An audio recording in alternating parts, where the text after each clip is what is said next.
Wait just a second to... Okay. And we are live. Recording? Mm-hmm. Wait, I'm not. Why is it not recording? Oh no, hold on. I have one of these tonight.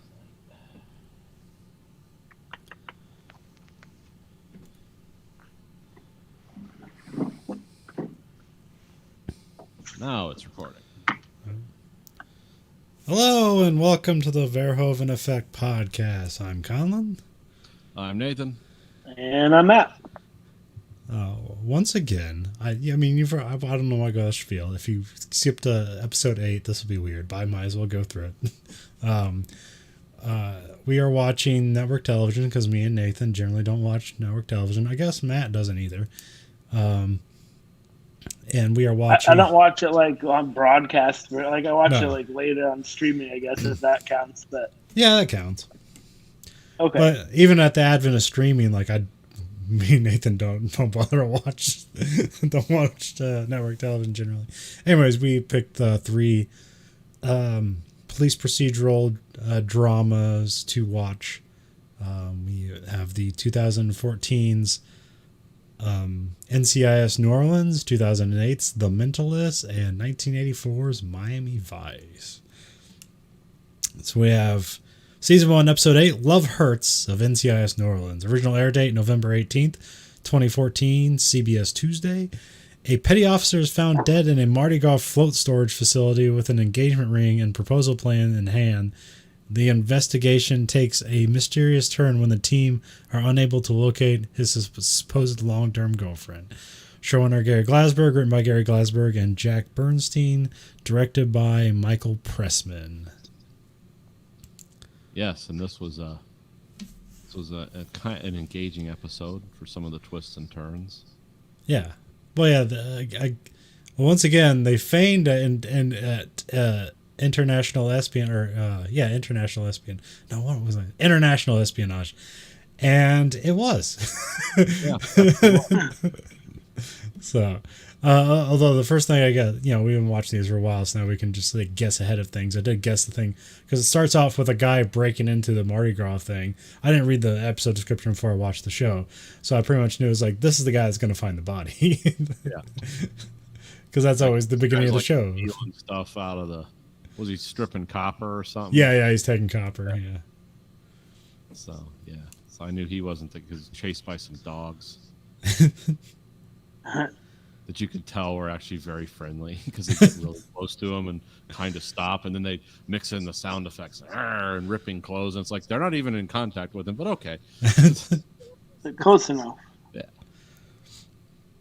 And so apparently the criminal calls the police, and then somebody calls NCIS because it's a guy in his Navy uniform. I'm not sure what those are, because that's not like that's like a dress uniform. I'm not sure what they're called. I forget. I think they're like colloquially known as their Donald Ducks. Okay. Donald Duck. Just they look like Donald Duck, they don't wear pants. Is that what it is? Well, it's like like how the Cracker Jack kid looks like. That's like Navy servicemen have that uniform. It's like an alternate one. Like generally, like their work uniform is like looks like a modern military thing, but it's like blue. Of course, now it's like a green. It's like changed. I don't know what it is now, but it used to be a blue. Which apparently I guess would turn orange if you fell in water, so you could identify them. Oh, weird. That's something I didn't know. I don't know if it does that or not, because I'm like, I've never seen them like wash their clothes, because like every time you wash them, they come out orange, but I don't actually know. I imagine if you're working deck crew, you might have like, because if you see like a deck crew, like they don't have like those BDUs on, they have like different stuff where it's just for working the deck. It's like a bunch of safety gear and everything, like orange vests and a bunch of other helmets, like clothes that are designed not to burn. Yeah. You can tell.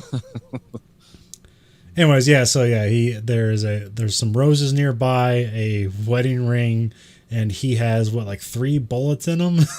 Yeah. He was shot 3 times, which comes up later in the episode. So it was 2 different calibers. Yeah. So Like 245s and a 30 caliber, I believe. yeah, 30 caliber rifle of some kind. Yeah, I can't. Do they know it's like a catfishing thing right away, or is it after? Well, I think no. They find the one guy who's like obsessed with the woman that doesn't exist, Yeah. and then he just immediately like cops to killing the guy, Right. and then the Wade pulls in pride and he's like, yeah, this guy was shot after he was dead. Which I wrote down the question, can you shoot a dead person? Like, is this guy going to have to like do time for shooting a dead person? I think it would be desecrating a corpse. So maybe. Yeah, it's got the weirdo's named Rodney Abbott. Yeah, I wrote that down. Yeah, who was and the fake woman is Maria Garcia. Which is the most generic name I've ever heard. They tried really hard with the names. But she doesn't exist. Yeah, well, I mean, like when I'm not sure if it's true or not, but like when they're going through the database, they're like, there's 25,000 Maria Garcias in Los Angeles alone. I was like, really? Okay. If your last name's Garcia, are you going to name your daughter Maria? Maria Garcia. It works. So I don't know, like, I don't know, I never had to name a child, but don't you avoid, like, rhyming schemes? I mean, yes. Yeah, like Julia Gulia, stuff like that. It doesn't work. Well, what about the name Sirhan Sirhan? Ooh, that's a good name.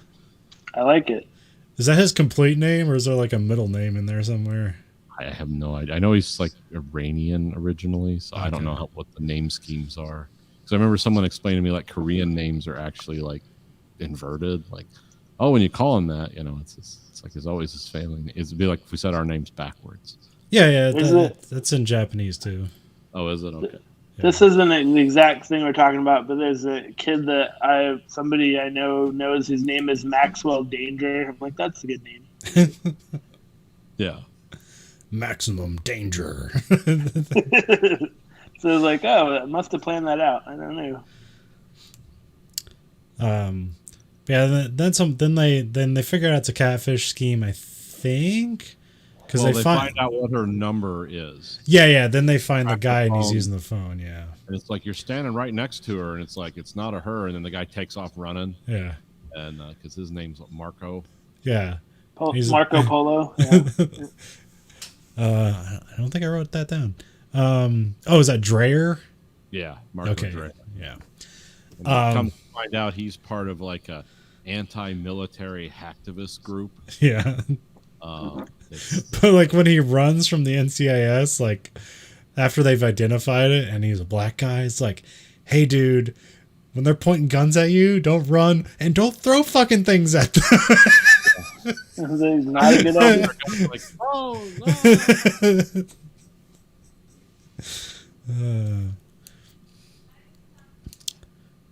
no. And then LaSalle has some buddy at the Navy office that where Jonathan Bell worked. He is our deceased person. Yeah, Phil Martino. Yeah, I wrote down Martino. I wrote immediately probably the killer because like they come to him again, and usually that's a pretty good sign that they're probably involved somehow. But his hook is like he has a child that's disabled. Yeah, and I guess that LaSalle was like always really nice to him, and because it's like, you know, he just really touched him. How like this child's so disabled, and this guy is such a good guy, and it's like, don't tell me they're gonna make the guy with the disabled kid. Like, what's the story gonna be? Like, I needed to pay his medical bills, and it becomes an indictment against the American medical system. Yeah, it did none of this happen. So yeah, which I would immediately like kind of been suspicious of because he's like full-time Navy, and like you just like one of the great things about being in the military is free health care. Yeah, for your family too. Yes, the U.S. government is the largest provider of healthcare in America. Don't say that out loud because that's socialism.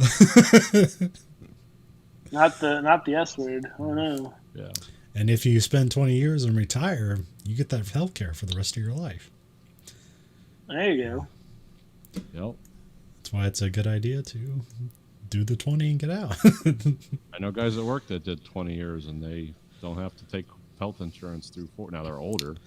Yeah, well, also like dealing with the VA can be a pretty good hassle. Yeah, the So- VA hospital in Ann Arbor is as big as U of M. Like, it's massive. It's like, what hospital is this? Oh, this is the VA. Like, oh wow, this place is huge. But anyways, that turns out not to be the case. But No. but I was immediately suspicious. So that's good on NCIS New Orleans. They kind of they knew to throw you a bone to misdirect you. It was a good misdirect. Yeah. It wasn't just a casual misdirect. It's like, oh, it's not this. On to the next thing. Yeah. And that's also when we get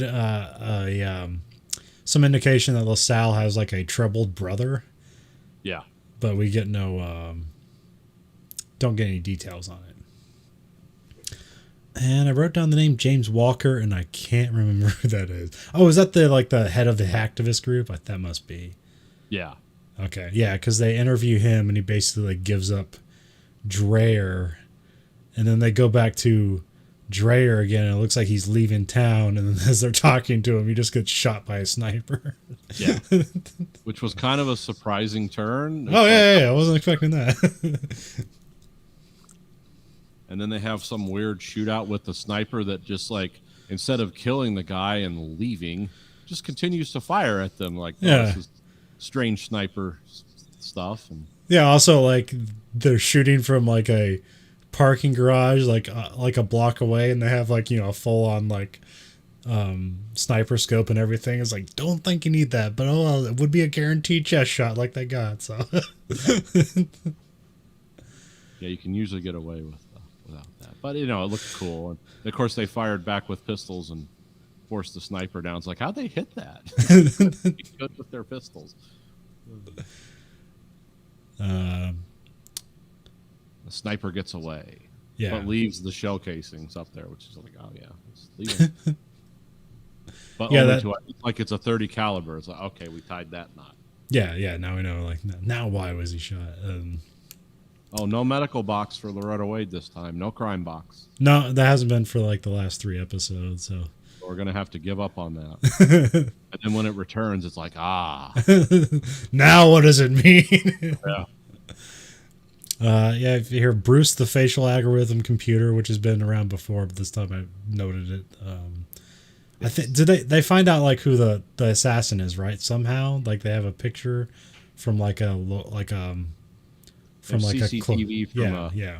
He was at a nice restaurant, and they figured out which one. Right, yeah. He's talking to Dreyer in the restaurant, and they have an agitated conversation, and then it's like, yeah, she's an international hitman. Yeah, for she's like the drug cartels apparently. Yeah.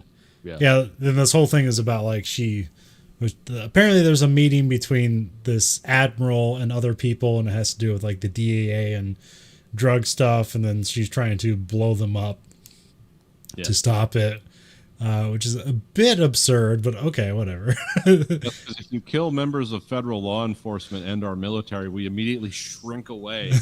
Oh no, better not mess with the cartels again.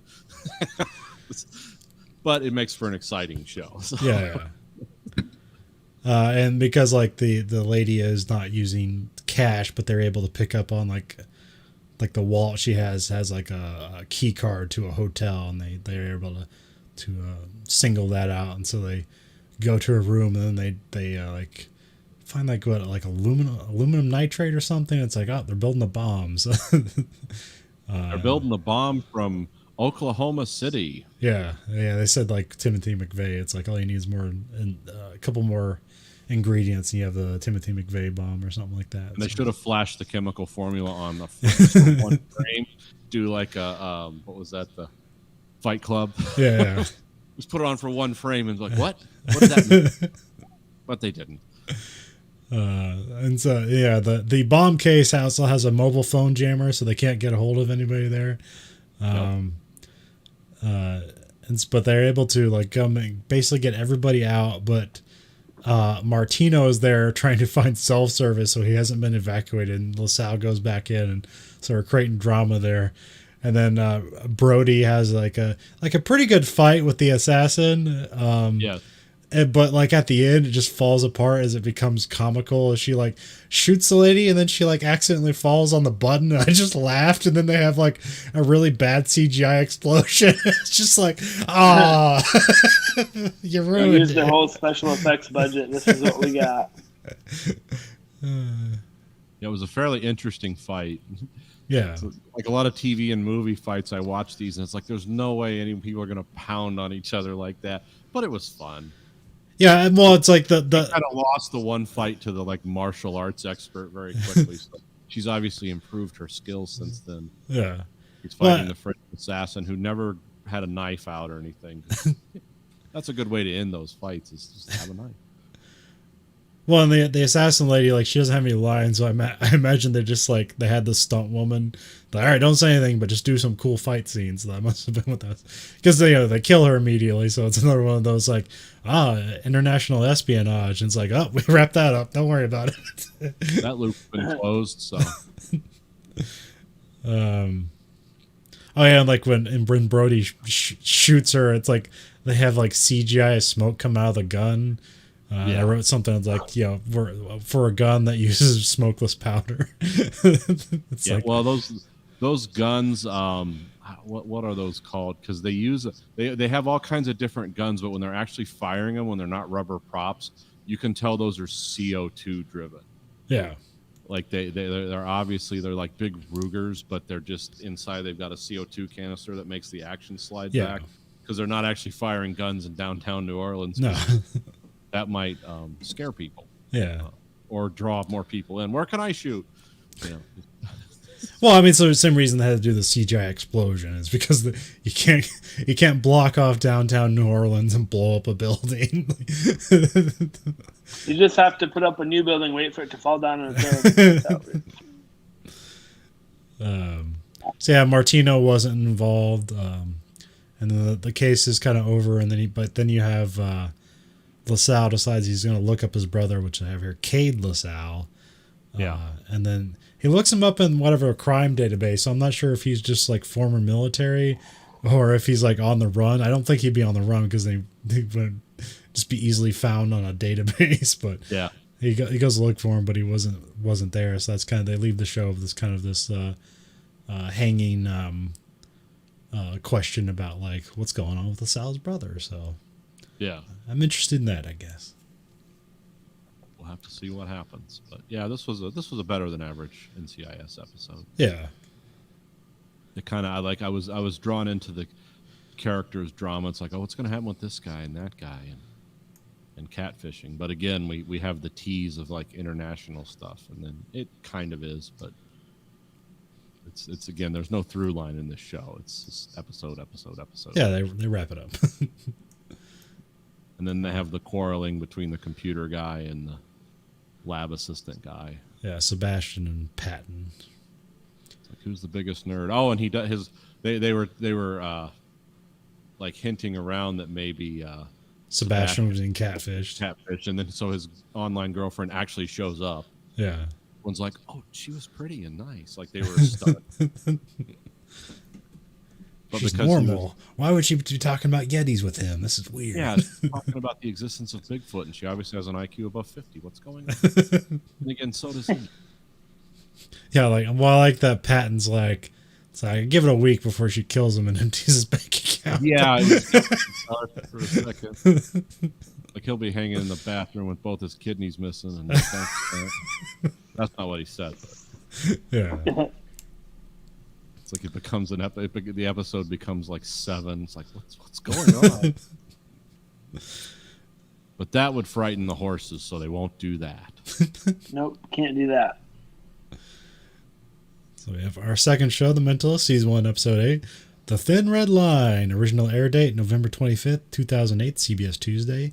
CBI is forced to work with 2 Davis police officers to solve a double homicide involving a star witness and a drug trial. However, CBI soon suspects that the officer may have connection to the other victim in the case. Showrunner Bruno Hiller, written by Bruno Hiller and Ken Woodruff, directed by Matt Earl Beasley. Yes, this was a good episode with a lot of obvious characters that kind of became weirdly complex as it went on. Yeah. Well, yeah, it's just like, all right, this is the middle. Yeah, like you pretty much, well, you're assuming pretty much early on, like, oh, it's a crooked cop episode. Yeah. And it's like not, but like the cops are incredibly suspicious. Yeah, they're like central casting. Like we need some guy who acts like a corrupt Jersey cop, but for some reason he's in Northern California. Yeah, that's exactly what I said. It was like they hired like both the cops. They one of them, they either sound like they're from Boston or from New York or New Jersey, but they're in California being cops. It's like, this makes no sense. Yeah, they like the weather better, I guess. Yeah. But they're kind of like playing to type. Like, if you hear like a New Jersey accent, you like they were just have a background actor in NYPD Blue, and they end up on this. Yeah. But yeah, open on dead bodies in a hotel room, and somebody said they heard a shooting. I wrote down Patricia Madigan is one of the dead bodies, and Joseph Purcell is the other one, and he is the dead witness. So that's why CBI gets called in, because it's like, well, what happened to the witness protection? It's like, why is this witness suddenly dead? Like, what's it all about? Yeah. Apparently he just like ditched his witness protection because he was scared. Well, yeah, 'cause he didn't trust the local police, I think, or I don't know. It was just. Well, he's also like selling drugs while he's in witness protection. No, that wasn't drugs. That was baby formula.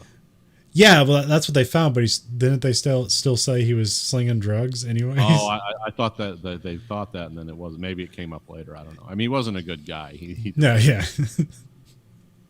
And the guy who they think killed him was a really bad guy, but was also like, oh, this guy's like the master drug dealer criminal in this town. He's dumb enough to leave threats on people's voicemail. It's like, okay.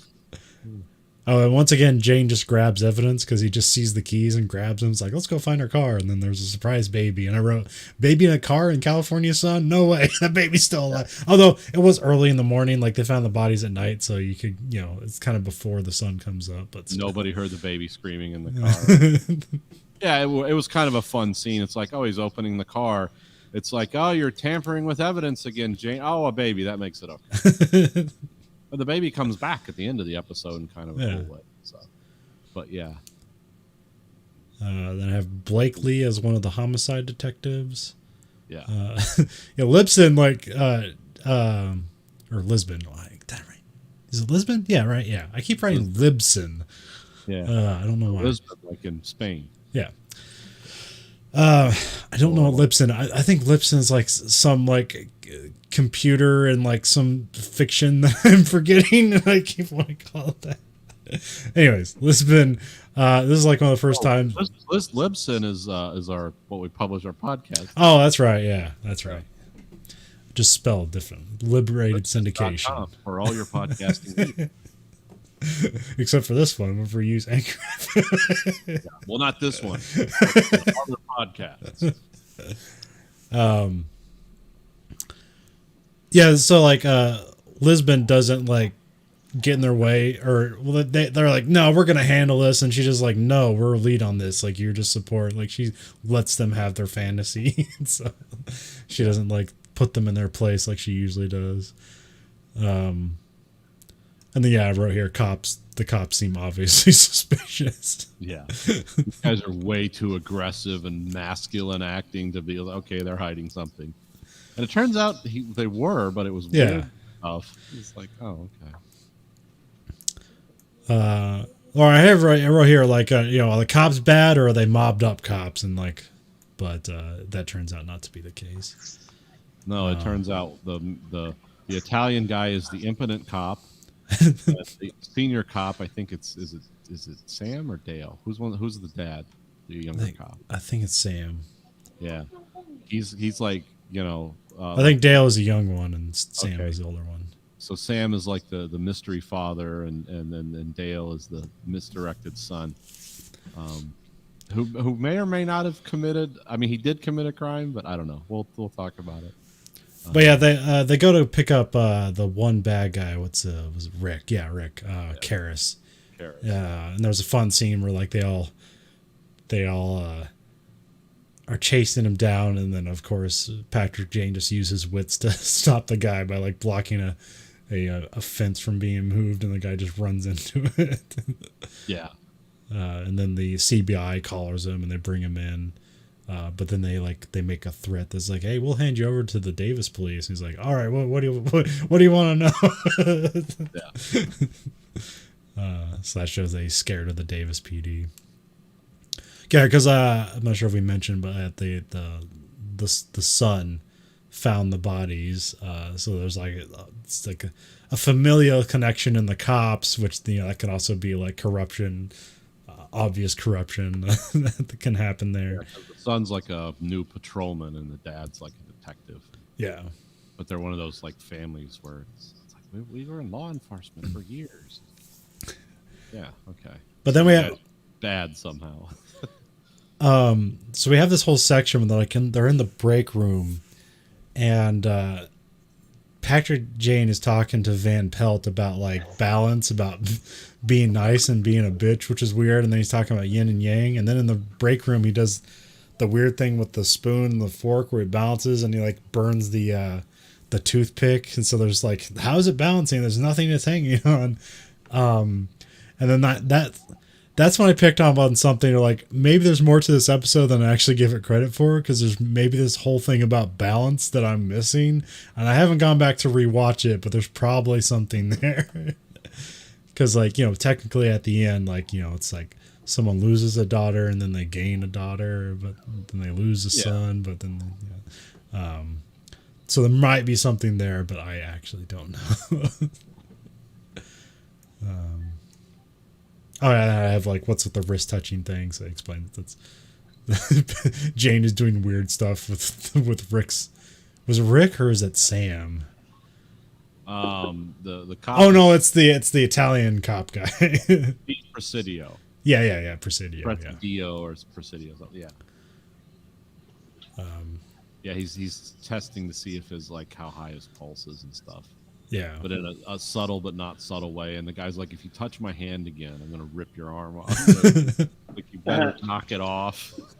Because it was weird. Because that actor, it's kind of with his eyes and the way he looks at people, like he looks surprised and does something weird. And everyone's like, what's wrong with this guy? There's always a reason, but he can come off as a very strange person deliberately. Yeah. Well, apparently he does have something to hide, that his dick doesn't work. Yeah, we find. Yeah, Steve is the impotent cop, which is why he's so like in everyone's face and aggressive. It's like, oh yeah. Okay, I have it written down here. I got it wrong. Dale Blakely is the dad, and Sam Blakely is the son. Okay. Sam is the young cop.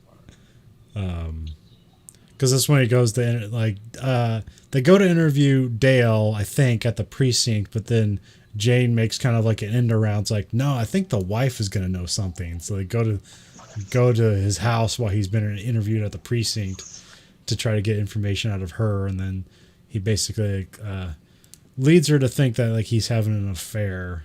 Like her reaction. Son is there too. Yeah. Sam is there.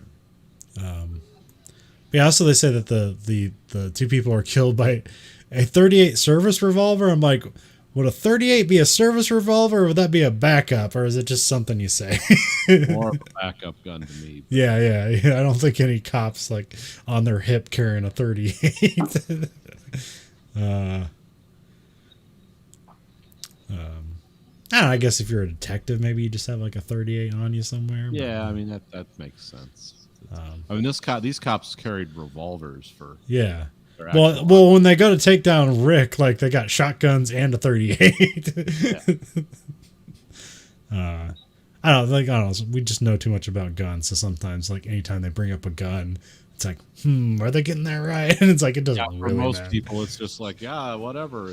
They shot him from 1,000 yards with a .38. Okay. It's Sounds reasonable.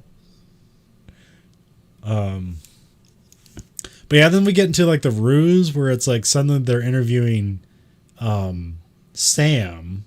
Yeah. And they're like, yeah, we got this guy. And he's like, we just need to do this stuff.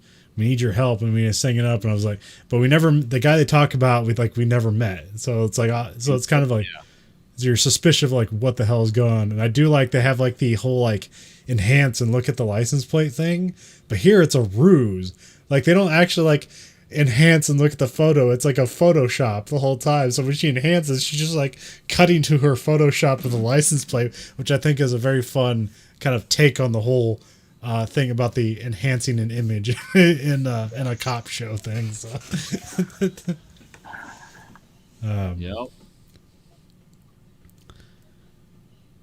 But then they have like a setup, like they need to take this guy down, and they have this whole thing where it's like, all right, he's there, we need to go get him. It's like I'm too far away, and then they're just talking on the radio. They're not moving at all because the whole setup's around Sam, who like weirdly just walks up to this car and opens fire without seeing anything. Well, I have a dummy in the car. Yeah. He just blasts it. And then everyone else shows up like as soon as he does it, like, put your hands up. And he should have been like, he was going for his gun. Because any lawyer would be like, well, they had it set up, obviously. That dummy looked like it had something in his hand, and they said he was a dangerous assassin. So that's why he shot through the window. You know, they could have got him off of that. But for the show. Well, even they go through the backup when you find out that Sam killed both Patricia and Joseph. They kind of make it look like it's like some kind of weird double self-defense thing where it's like he had the gun pointed at him, but like Joseph was like scared of people killing him. So of course he's going to pull a gun on somebody pulling a gun on him. And then because he pulls the gun on him, like Sam shoots the one guy and I guess accidentally shoots Patricia. I'm not sure about that. I mean, he just gets scared and just opens fire into a room where people are standing like not quite parallel to each other, but close enough where you could get them both. Like he didn't go in there with murder on his mind, but then some drug dealer pulled a gun and he's like, "Oh, I'm not dying like this." Thank God she didn't have the baby in her arms. That would have been dark. So, but yeah, you do have the kind of like interesting thing where it's like where he goes to basically run away. And then he gets a call to check on the bodies. It's like, well, I'm closest to the scene. I better do my duty. Yeah. It explains that he was looking for scene. They're like, well, he's a rookie cop, you know. He'll get over it. And it's like, well, no, he was sick because he did it, but you don't know that. So it was an interesting episode all around. Yeah. And at the end, they have Sam is presumably going to jail for murder, and then nothing happens with Dale other than he just feels embarrassed because he find out Patricia was his daughter from an affair they had 20 or 30 years ago or whatever. It's like 19 years, 16 years. I didn't know how old Patricia was. So Sam basically killed his half sister. Yeah. But in the end, Dale and Catherine get the baby. Be their granddaughter. Yeah, so they lose a daughter and they gain a daughter.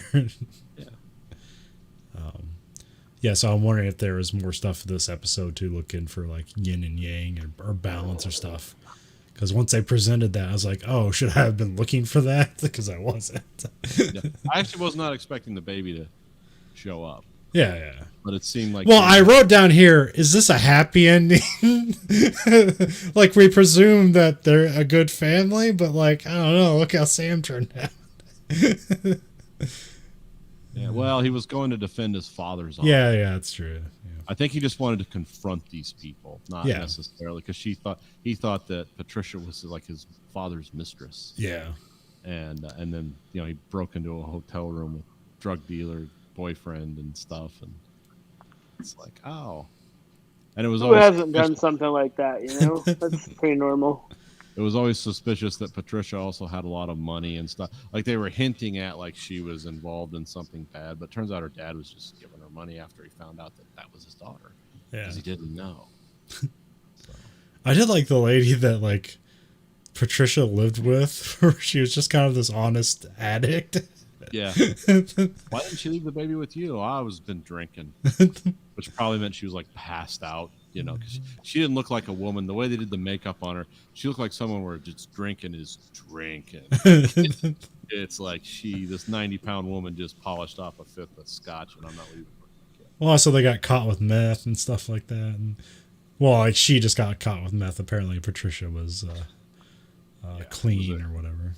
It was in my car type stuff. Yeah, that happens.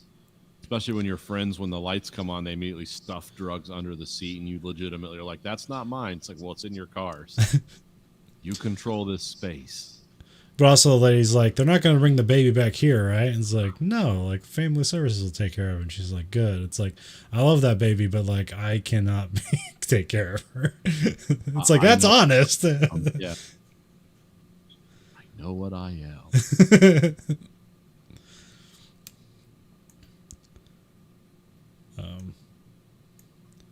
So Matt, has our talking about these shows made you want to see them at all? How do you watch some of these? Because like The Mentalist, for instance, like where do you watch that? Is that like on Paramount Plus or? That's Amazon Prime. Yeah, it's on Amazon Prime. Amazon Prime. Okay. NCIS is on Paramount Plus. I get confused. I'm like, what? They're both CBS shows. Right? Yes, they're both CBS shows, but currently Mentalist is on Prime. Also, I'm not sure. Like, I thought there was a weird thing with like the production of The Mentalist, where it's like one of those where it's like actually produced by Fox, but it's a CBS show. I can't remember. I thought there was something. Oh yeah, the studio is different than the network it's on. Yeah, but I can't remember. So, also like it came out in 2008, so there might just have to be different rights issues with it, where like they might have gave it to it might, for all I know, it might be on Netflix as well, because some of those older shows, like they're just kind of all over the place. They're not honed in.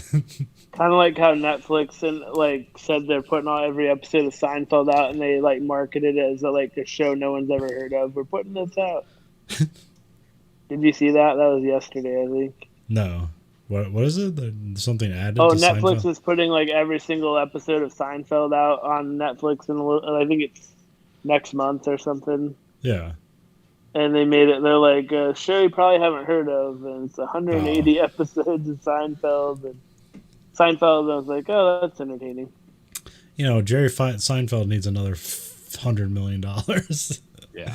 Yeah, he's been low on money. You know how much it costs to do comedians in cars getting coffee? It's expensive. Well, I mean, his wife's almost done with high school, so. Yeah, she's gonna have to go to college at some point.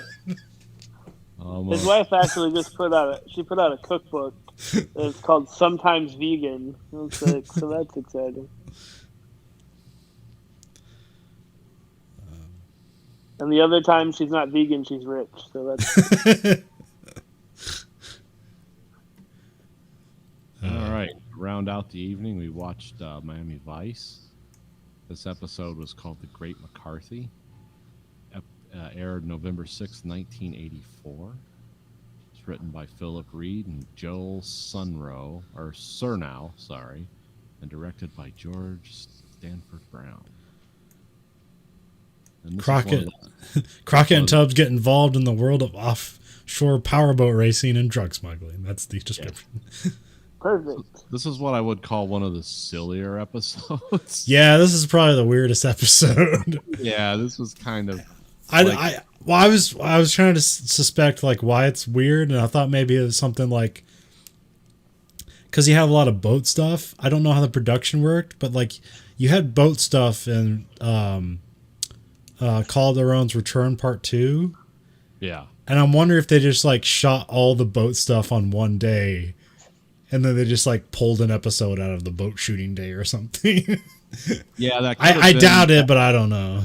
It could have been that, or it's like, okay, this is what are our, because they've had like car episodes. They'll have car episodes. Yeah. This was a boat episode. They've had some other boat episodes because those boats are insane, by the way. Those boats at that time were incredibly expensive, very powerful. Because you got three guys running them, because you got one guy steering it, one guy doing the throttle, and one guy doing the trim, and watching to see when the engine's going to explode. And most of those boats had 4 big block engines in them, so they had just a crazy drive line and everything. So yeah, this was probably not a cheap episode, or it was because they could just get a bunch of guys together. Hey, you want to race your boats around the bay? Yeah, we love doing that. Yeah, like all those guys were just volunteers because I heard. Oh, well, the trivia I saw is that like Michael Mann had a rule that there'd be no red in the show, but like half these powerboats are red, and they just couldn't control that because like, well, we're getting these guys to do this for free, so we're not going to tell them to paint their boat or something. Yeah, paint your boat, asshole, or get out. Yeah, the boat that the bad guy was driving, like the Cray, is called a Cray 50 or Cray 40 or something, has 4 or 500 cubic inch engines in it. And they take on like hundreds of gallons of fuel, and it'll all be gone in a day. So the show starts with a bank robbery and has some cool synth music. Yep. That's throughout the series. That synth is always like okay, tension or people robbing something music, problem solving music, as I call it. And then I have like his name. Well, I found out later his name's Izzy, and like, is that dude Italian? Like, what the hell is he? I don't know. He's in the show like constantly. Yeah, that's why I read in the trivia. Yeah, he's. I remember Izzy in a lot of. He's kind of like Loki, where he's always going to betray you, but he always has information and or something. He's a rascal. Yeah. In an angle. And they had like he gets away with the money, but he's like covered. Oh, I thought he was covered in blood at first, but it's the exploding money die in the money bag. Yeah. Which I wonder is this the first time that was on a show? Because I don't know how long the exploding money die has been around. That's a good question. I don't know. I knew when they started talking about it, I knew what they were talking about it, but that might have been newer technology then. Yeah. No, it's kind of cool. The next thing I have is the confidential informant GIF, which is Gifford the accountant. Yeah. Which is like I don't know, like confidential informant stuff just seems weird. It's hard to like wrap your head around because it just all seems wrong. It's like, okay, we caught this guy, but we're gonna let him continue to do crime so he can get bigger bad guys for us. But that's also going to blow that guy's cover. It's like, like all your clients are going to jail, but you aren't. Well, it's just like Crockett and Tubbs can work in Miami for 6 years playing a variety of different characters, and none of these criminals ever get together and like same fucking guys all the time. They're too good at playing the characters; they can't tell. Yeah. I mean, there's a whole like rabbit hole we could go down about confidential informants and how that was born out of the drug wars and has now become like a facet of American life. Yeah. And how like they don't just send them in with wires to get information anymore. Now they're making suggestions and stuff, and it's like, let's up the ante so we can charge them with more, and we'll have our CIs do it. But then if you don't do it right, then that's why people who do horrible things just walk away because like their confidential informants were corrupt, or they were acting improperly. So yeah, but this is the beginning of all that. So. I think I'm free. I don't know. I guess like surprisingly by the end of the episode, actually like this, they said in the trivia, this is one of the few episodes where their cover isn't blown. Like they don't reveal themselves to be cops by the end of the episode. And like the guy is taken in by Castillo and Switek, so like all the other guys' cover is still intact. But I didn't see any trivia that McCarthy returns at all. But like technically, their cover's still intact by the end of the episode. Yeah. Well, except for the one woman, Vanessa. I think it's Vanessa. Right. So they meet McCarthy. Because he's the guy because Izzy gives them like, hey, there's going to be drug smuggling, and then they go and try to impress McCarthy with Crockett out there showing off his boat. Right. And Tubbs like giving them the cells like, yeah, we want in that race, and like, I only do it with people I trust.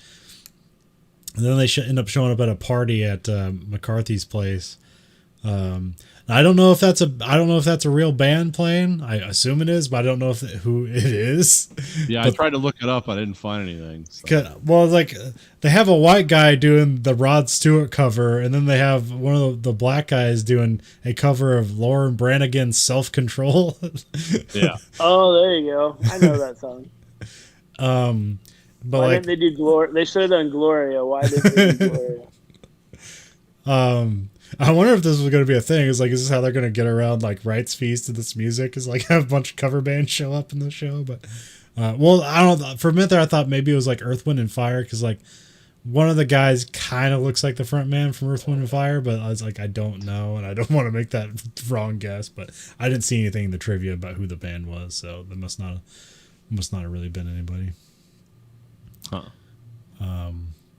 Yeah, this is where we find out that Poole is one of Crockett's hidden talents. Yeah. Just swindling people. Well, he swindles McCarthy to get in the race. He puts up his Ferrari as collateral and he wins. Because previously, McCarthy ran the table and then Crockett gets to go first, and then Crockett ran the table, and McCarthy didn't do anything. And it's like, bet's a bet, so he gets in the race. Yeah, it's just people.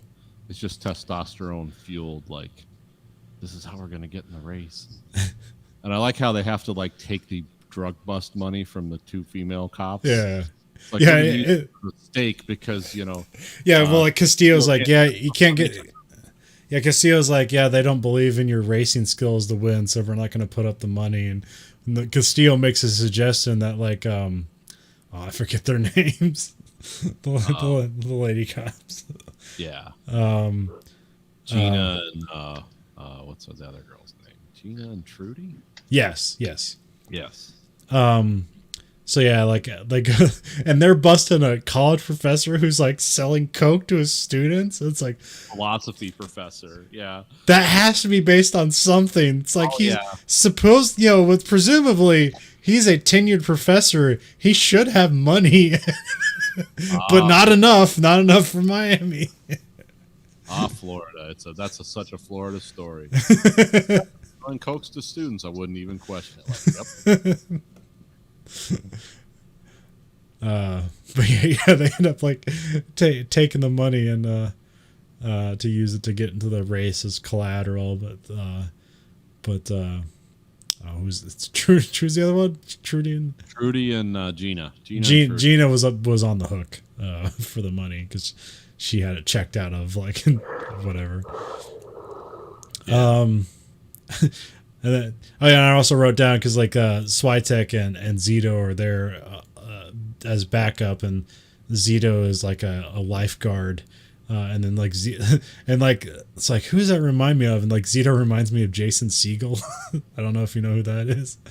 Mm-hmm. Yeah, vaguely. Did you ever see Forgetting Sarah Marshall? Or what else is he in? There's another one I know him. Freaks and Geeks. He's like in one of the latest Muppets movies. He was like the lead in that. Okay. Is he a Muppet or a man? But then we have like one of the obvious, like you get the boat race going and they play Born to Be Wild. it's like that's pretty obvious. That's on the nose. Yeah, like this is very 80s right here. Yeah. Get your motor running, and it's like headed on the highway looking for adventure. Yeah, I like how they can't stake him the $25,000 to get into the race, but he's driving like a $200,000 boat. We can't come up with $25,000. It only costs $8,000 to fuel one of those things. Yeah. I write down here. Does Crockett's cigarette boat have a name? I don't know. Probably not, because it changes a lot. Right. Like a lot of the cars and stuff in this show, it's like, I think the only thing that stays the same was Crockett's boat. Yeah. Because one of the cars gets hit with an RPG, which is like another wild episode. Like, okay, we got to get rid of that. And, that was because of the Ferrari lawsuit. So. But here we have like the extravagant race sequence, but we see like the McCarthy's boat. Well, you see like McCarthy comes out and it's a guy in a helmet, and that's kind of a like, giveaway. yeah. It's like, huh.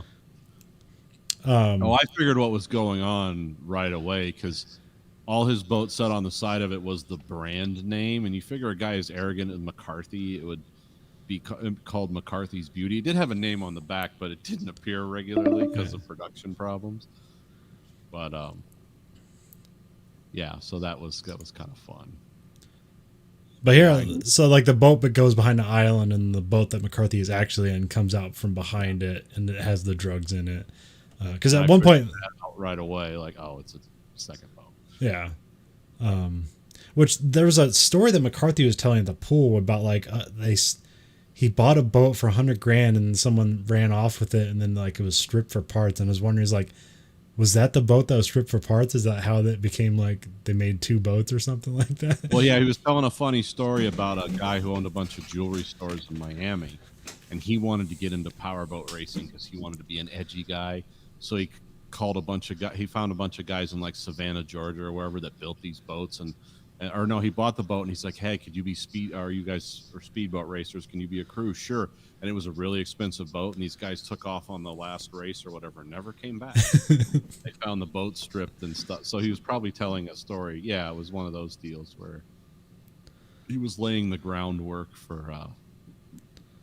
It's like, oh yeah, this guy's deceptive. You know, he's a bad guy. So Castillo takes in McCarthy.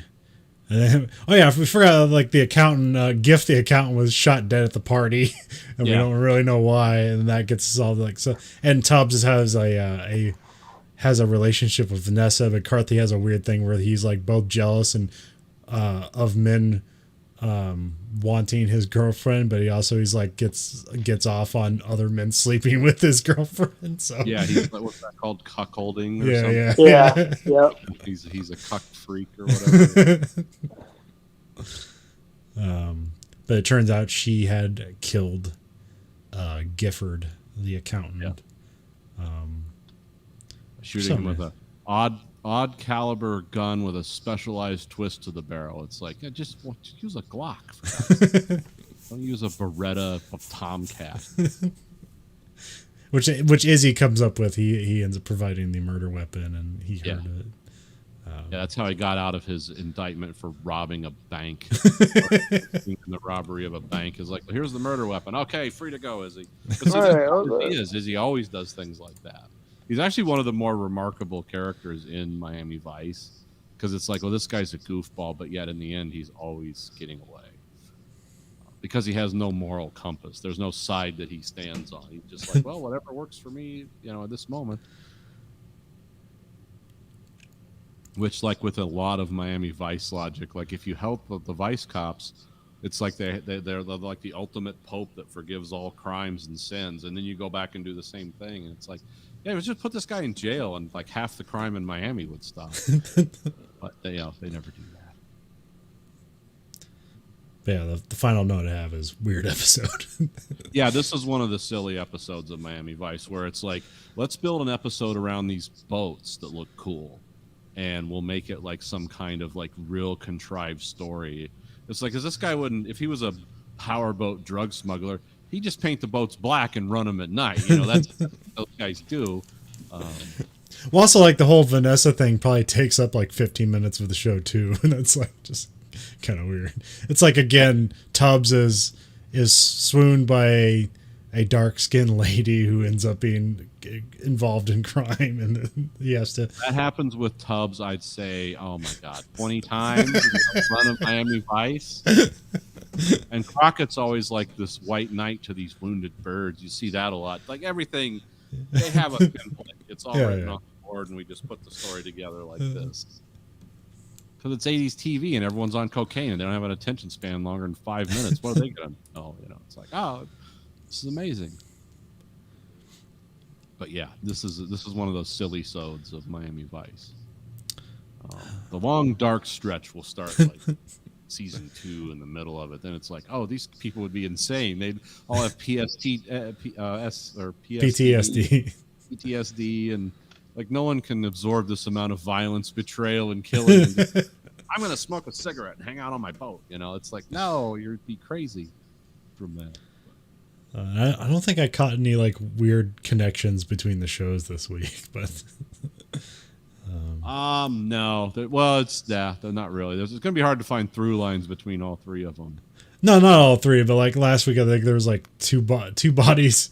There's 2 episodes that had 2 bodies in a fridge, and there was like gambling between 2 episodes, and I was like, yeah. So No, none of these were interconnected.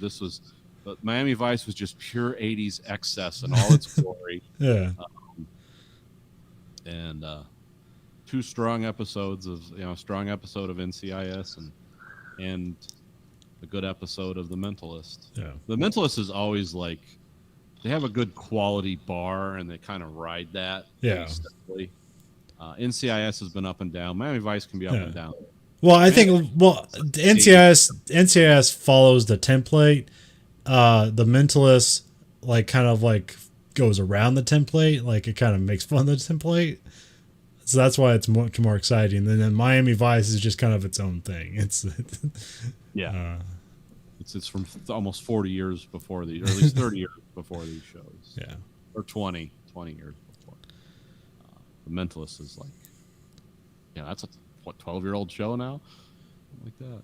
Yeah, 13. 2008. Yeah. Well, if you like what you've heard, and how couldn't you? You can, I know you're listening to this somehow, but you can go to our website, which is anchor.fm/Verhoeven Effect, or you can just go through www.verhoeveneffect.com. The way I like to remember how to spell Verhoeven is Verho, Verho, and then even at the end, Verhoeven Effect. At that website, we have a listener support thing you can click. A monthly fee of either 99 cents, $4.99, or $9.99. And eventually we'll have shirts. But as soon as we have shirts, I will tell you.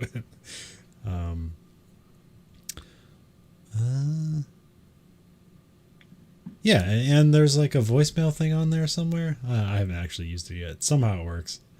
I did find out we can't because we have listener support. We cannot use music from Spotify. Okay. But there's also what if we sang the songs? Would that work? Like the cover band thing, we'll sing the songs. Yeah. I did a version of Crockett's theme on here, and they haven't took it down yet. So that's good. They do have some things available. There's one thing. It's like use music from Spotify, and then there's a separate thing where it's like free music and sounds. So that might be different. So, but I haven't looked into that. But anyways, for the Verhoeven Effect, this has been Conlon. This is Nathan. And Matt. Goodbye, America. Bye. All right, so we got 3 minutes. I'm going to the big house.